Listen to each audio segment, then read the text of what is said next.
setahu saya Bapak kalau di SMA 6 ini mengajar Bahasa Sunda. bahasa Sunda. Nah, itu gimana ceritanya? Kok bisa ngajar bahasa Sunda? Oke. Gitu. Coba buat kata-katanya apa? Bahasa Sunda. Bahasa gaul tapi menggunakan bahasa Sunda. Kedaek, Mau. kudaek. Gimana? Sebenarnya tadi yang saya bilang guru itu adalah aktor utama yang dilihat oleh murid, maka harus rapi. Ya. Terutama yang paling rapi adalah apanya? Rapi hatinya. Jangan menghadapi siswa itu seperti kita itu berkarakter seperti harimau yang akan menerkam. Sentil sedikit aja udah jadi masalah, lapor polisi. Dihukum aja, bilang sama orang tuanya. Dan orang tuanya juga harusnya tanya, kenapa kamu nak? Dahulu itu nggak seperti itu. Jadi Bu Vika, kalau nggak punya uang, punya makan. Senyum aja Pak saya. Senyum. Ada yang kasih duit nggak?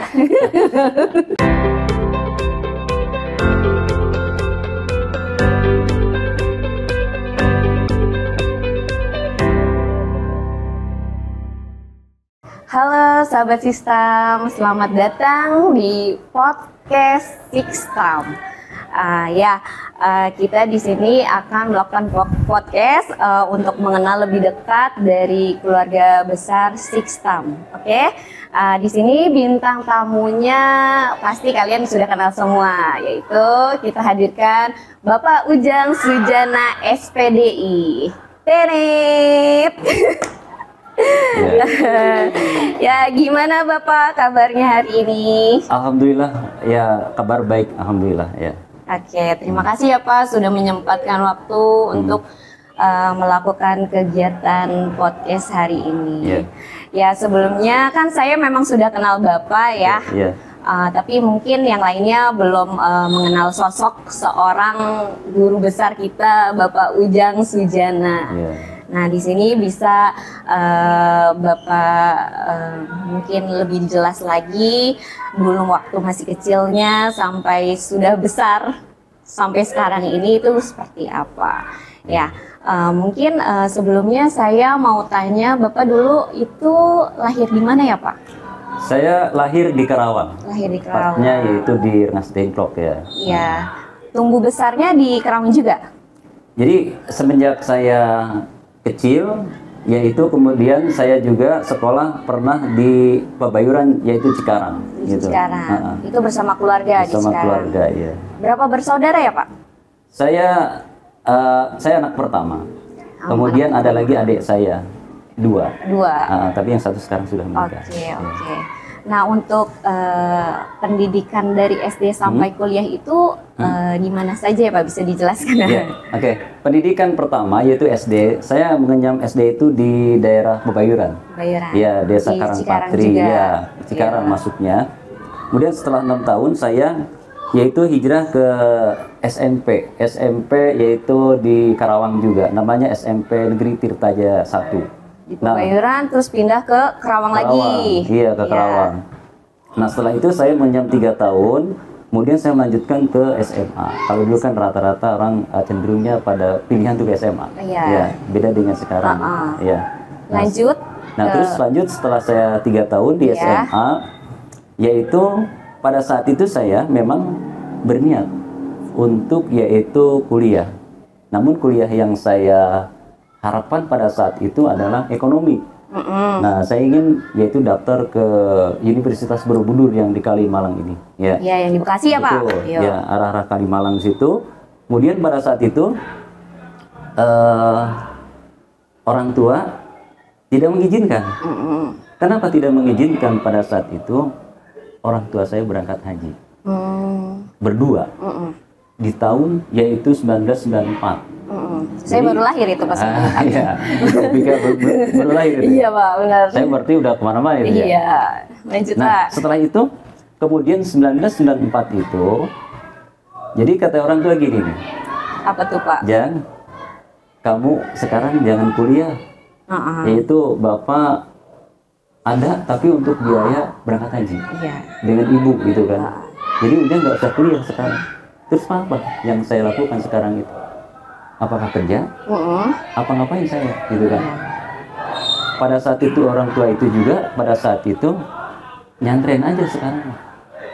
Nyantren. Ada gitu Pak, setelah lulus SMA pesantren untuk kuliah? Ada. Ada. Oh. Enggak, artinya nyantren aja. Oh gitu. Nyantren.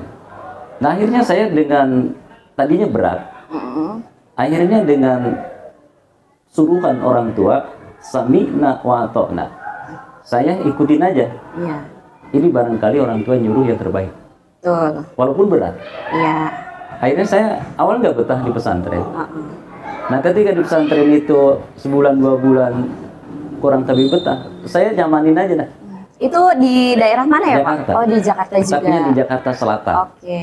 Nah akhirnya kelamaan saya betah juga. Nah setelah itu sekitar saya ada 5 tahunan lah lebih. Nah situ saya tertarik juga ingin kuliah. Oh gitu. Iya, jadi saya ada yang dimotivasi ada. kah? Oh gitu. Kenapa saya motivasi? Melihat siapa gitu, Pak? Iya, melihat figur kiai yang pada saat itu adalah dia seorang kiai tapi punya gelar. Contohnya almarhum Kiai Haji Jain MZ. Iya betul. Ustadz Arifin Ilham. Iya. Kemudian Kiai Haji Abu Hanifah. Itu yang menjadi motivasi saya untuk kuliah. Gitu. Seorang kiai ternyata tidak hanya pendidikan agama saja, harus juga yaitu mempunyai pendidikan umum. Kenapa? Wawasannya akan menjadikan luas. Kalau mereka mengenyam pendidikan pesantren saja dan pendidikan umumnya tidak ada, maka ada peribahasa mengatakan, ya, Betul Pak. peribahasa mengatakan gini, kalau kita punya ilmu agama saja, tidak punya ilmu umum, maka itu seperti kambing yang tidak, yang kakinya pincang. Iya. Yang kakinya pincang. Itu nggak enak dilihat. Dan ketika orang sebaliknya punya ilmu umum, tidak mempunyai ilmu agama, itu buta. Iya betul. Orang kalau sudah buta, pasti nyerudung apaan aja diserudung. Iya betul. Nah seperti zaman sekarang ini, agama nggak ada diserudung segala apaan aja. Nah setelah itu barulah saya termotivasi kuliah, yaitu di Jakarta Utara. Nama sekolahnya itu Sekolah Tinggi Agama Islam Salahuddin Al-Ayyubi. Gitu. Nah jadi pada saat itu juga saya alhamdulillah berlanjutlah pendidikan sampai selesai. Intinya saya nyantren juga selesai, kuliah juga selesai. Gitu alhamdulillah S1. Berarti untuk menempuh sarjana satunya ini benar-benar banyak prosesnya ya Pak ya? Banyak prosesnya saya. Motivasinya juga dapetnya dari gurunya. Ya, dari gurunya. Iya, sampai betah itu. di pesantren. Alhamdulillah ya. Ya, selanjutnya kan ini udah melewati fase masa kuliah ya Pak. Nah, otomatis kan di fase kuliah itu Bapak tadi sudah bilang juga jurusannya pendidikan agama juga ya? Betul, ya, betul. Nah, untuk jenjang pekerjaannya ini loh Pak. Nah, pada setelah lulus kuliah, mudah atau tidak untuk mendapatkan pekerjaannya? Atau misalnya namanya lulusan agama kan biasanya di masjid-masjid ya, betul itu. Suka diundang untuk menghadiri. Gimana Pak dijelasin lagi untuk proses jenjang pekerjaannya dalam jurusan agama ini? Nah, ketika saya selesai, Bu Kika, kuliah di S1 dan selesai nyantren, ternyata orang-orang yang pikirannya pendek. Contohnya seperti apa tuh pikiran pendek? Gini, udah jangan di agama nanti susah kerja, gitu kan? Bahkan dulu waktu saya kuliah sekolah juga, jangan ambil agama lah nanti susah kerjaan gitu kan. Nah tapi beriringan waktu itu saya cepet dapat kerjaan. Saya ngajar waktu itu di MI di daerah Cabang Bumi. MI itu Madrasah Ilmu Ibtidaiyah. SD ya Pak? Tingkat SD. Oke. Nah kemudian saya juga tahun berikutnya saya diajak ngajar juga di MTS-nya. Nah jadi proses itu ternyata mulai SD, MI, kemudian MTS-nya. Nah belajar. Dan pun malamnya juga di situ ada pengajian. Nah karena saya memang backgroundnya pesantren, disuruh ngajar ngaji, plus juga ngajar formalnya di situ. Dan juga pada saat itu saya dikasih tempat di cabang bumi tersebut, mesnya. Iya. fasilitasnya sudah. Tapi sesuai dengan jurusan pada saat kuliah. Pada saat kuliah dan pesantren juga. Pertama ilmu pesantren yang saya ajarkan kepada siswa dan siswi. Yang keduanya yaitu pelajaran-pelajaran umum juga di situ. Jadi ibaratnya dua. Di tahun berikutnya saya beda-beda Bu Bika. Iya. Pertama saya agama. Iya. Kalau agama itu berarti pesantrenan nahu sorof. Iya. Ilmu tentang yaitu ain fi'il dan alam fi'ilnya itu situ. Nah kemudian di tahun kedua saya suruh ngajar IPS. Karena background saya dulu SMA IPS. Oh gitu. Kalau dulu masih nggak linear juga nggak apa-apa ya Pak. Dan di tahun berikutnya saya ngajar sejarah kebudayaan Islam. Nah di situ kurang lebih saya ada 5 tahun ngajar di daerah cabang ini. Iya. Nah setelah itu, ini kita panjang nih cerita. Ya nggak apa-apa Pak, nggak apa-apa panjang juga. Proses saya.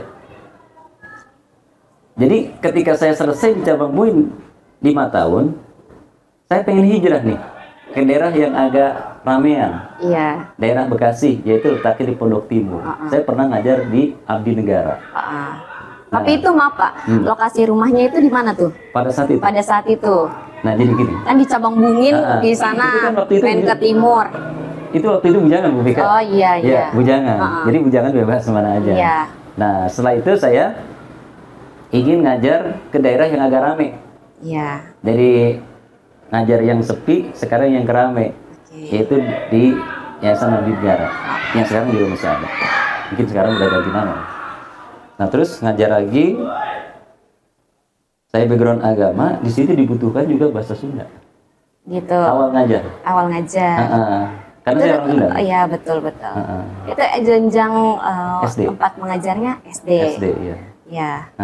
Terus? Nah setelah itu berbantukan lagi saya ngajar di SMP yang ngajar akidah akhlak. Karena dulu kan ada akhlak. Iya betul. Berarti itu ada umum, ada agama. Iya. Makanya guru saya bilang, kalau kau punya ilmu jangan satu aja. Karena kalau satu doang membutuhkan ini nggak bisa. Iya. Nah makanya yaitu salah satunya harus bisa dua-duanya. Setelah itu saya ngajar lagi di YP 45. Nah kemudian yang Unisma ya Pak? Iya. Sekitar tahun 2007 sampai 2010 lah, 11 di situ.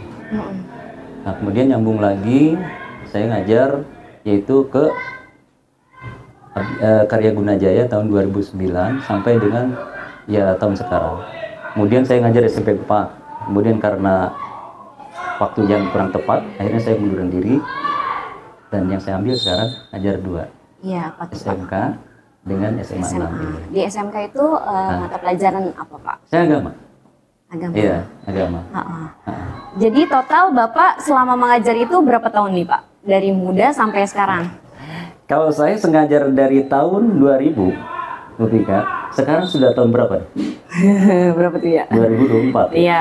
Berarti 24 tahun. Sama nggak kira-kira? Iya, sama kayak tahun ya Pak? Iya. Iya. Jadi 24 tahun itu adalah waktu yang begitu lama, tapi tidak terasa. Iya benar Pak. Asik ya. Dengan yaitu bergelut dengan siswa. Iya, kan tadi Bapak bilang di SMK itu kan ngejar agama. Nah, itu sesuai linear Bapak. Iya. Sedangkan setahu saya Bapak kalau di SMA 6 ini mengajar bahasa Sunda. Bahasa Sunda. Nah, itu gimana ceritanya? Kok bisa ngajar bahasa Sunda gitu? Jadi dulu gini, saya memang background agama. Iya.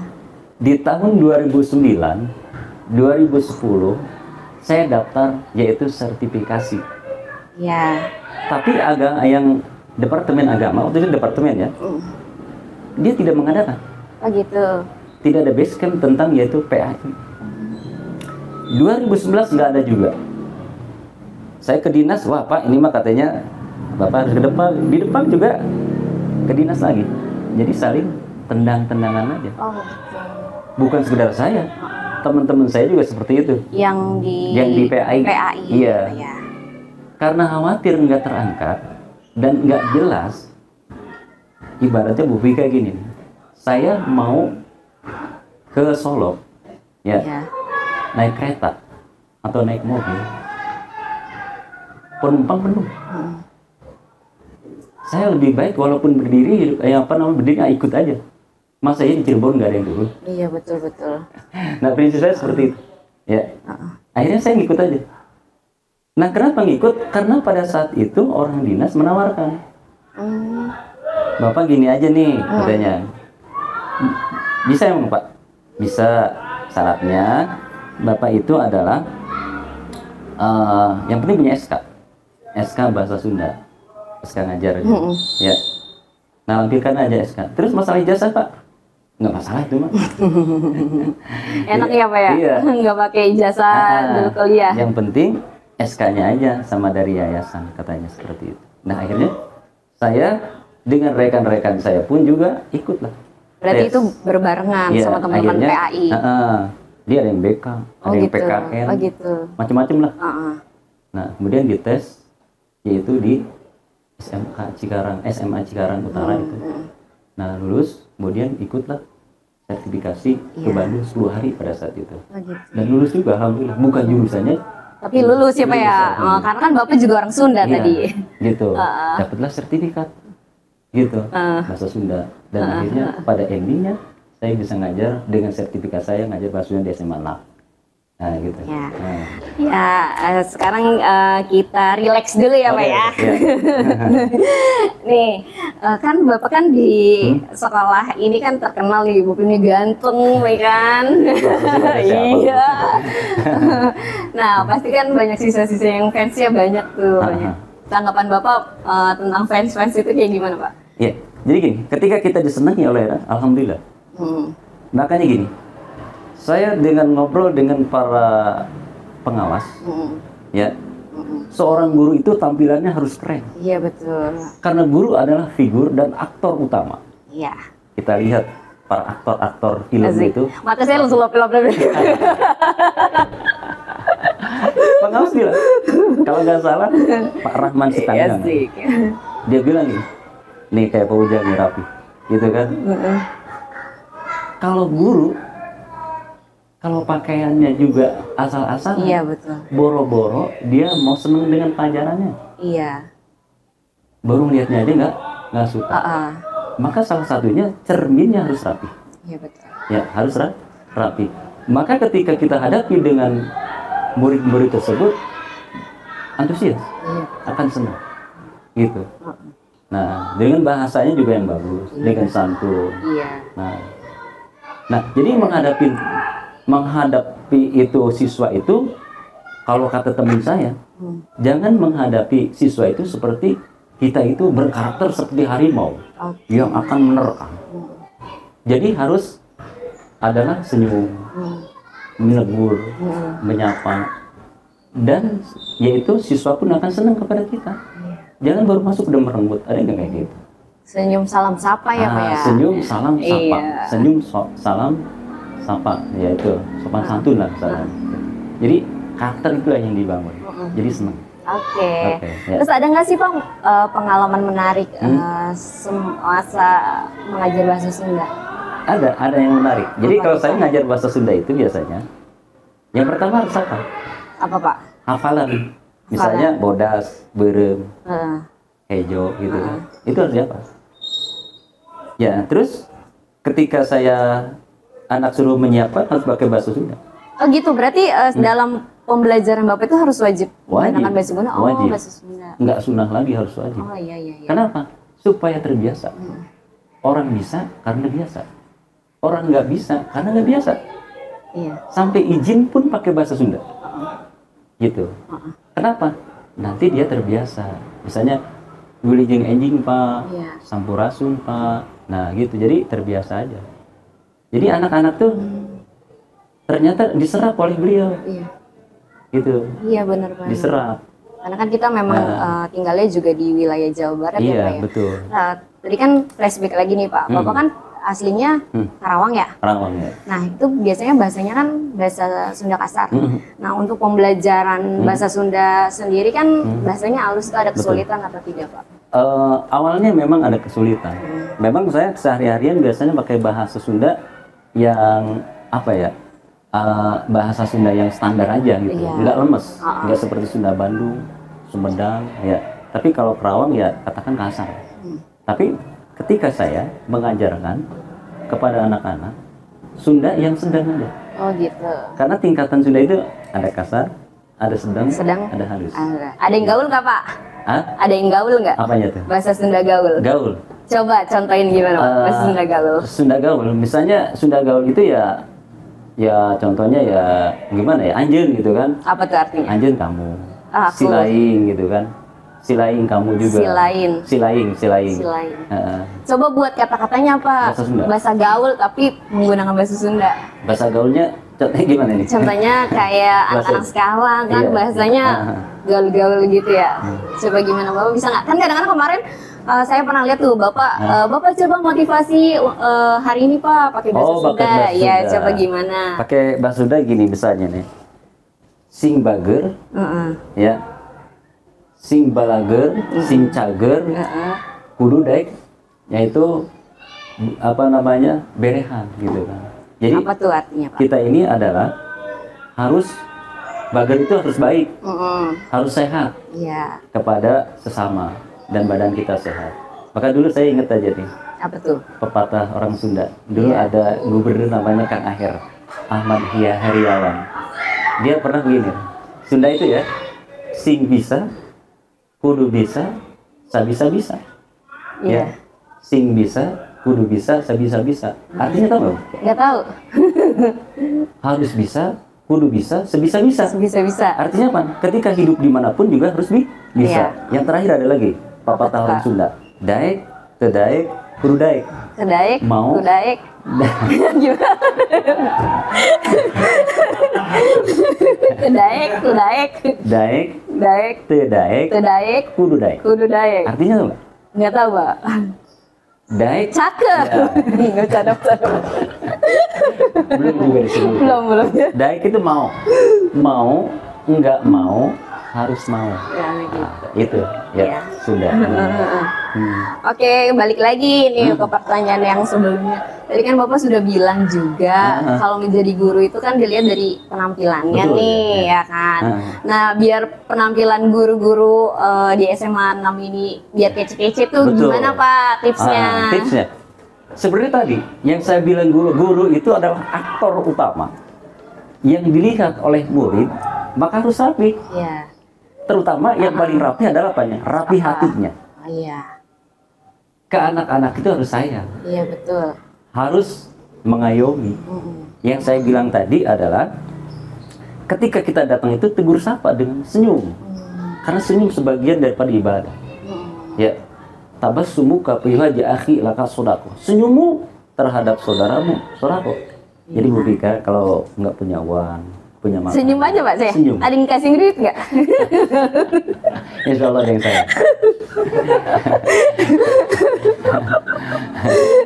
Iya, seperti itu. Yaudah, nanti saya lakukan coba. Nah, yang kedua adalah aja gitu rapi. ya. Oke. Rapi. Karena rapi itu adalah merupakan apa ya sebutnya? Cerminan. Orang kalau biasa rapi tuh pengen rapi. Kenapa saya pengen rapi? Iya. Ada figur saya. Apa Pak? Di Karya Gunajaya itu ada kolonel, namanya Pak Aslim Setiagal. Beliau itu dari muda rapi, sampai umur 22 pun rapi, pakai dasi kayak saya ini. Ya, bener gak? Jadi rapi yang terutama.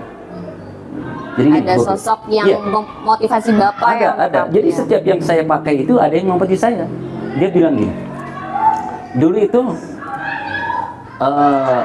ketika kita makan, biasanya makan itu kan ada yang enak, makan nasi nih, makan di rumah. Ada yang enak kan, ada yang enggak. Orang kalau makan di rumah itu, ya mau enak kek, mau enggak, mau makan teri, mau jengkol, orang tahu nggak kira-kira? Tahu kalau Tetangga gitu kan? bau Pak. Enggak, artinya umumnya itu mah durasi yang Saya mikirin yang benernya. itu hal itu. Oh iya. Misalnya ke teri gitu, orang tahu nggak? Nggak tahu lah Pak. Ya sama apa lagi tadi? Sama pedak itu. Iya. Nggak tahu. Nggak tahu. Mau makan apapun nggak tahu.